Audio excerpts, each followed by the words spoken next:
abasawo tubalabyeko beekalakaasiza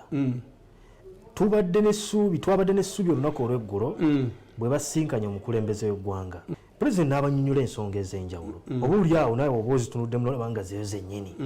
lwaki ate bagenda mu maaso ne strike eno n'okwekalakaasa kuno bw'omala okutuuka ewa pulezidenti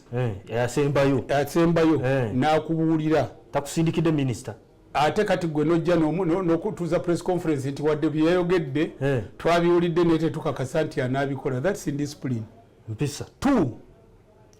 nti abasawo bano okwekalakaasa tebalumya pulezidenti, tebalumya minisita wa finance, tebalumya minisita wa health.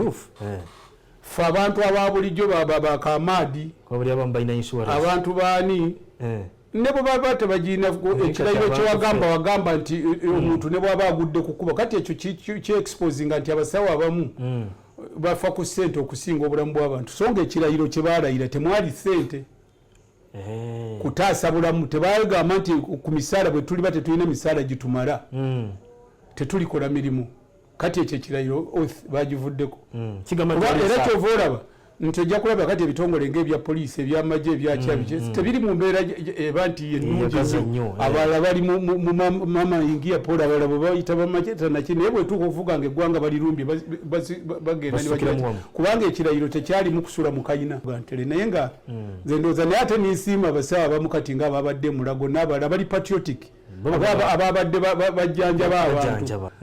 gwe twandibadde tugira kubanga kati kino kyo kiri emergency weewunya ate oba omuntu waliwo abantu bajjanjabira obwereere kati ng'ono muzzukulu wange ono gundi ani Misa Kabanda wali ku doctors clinic ne bw'oba tolina ssente akuwa treatment.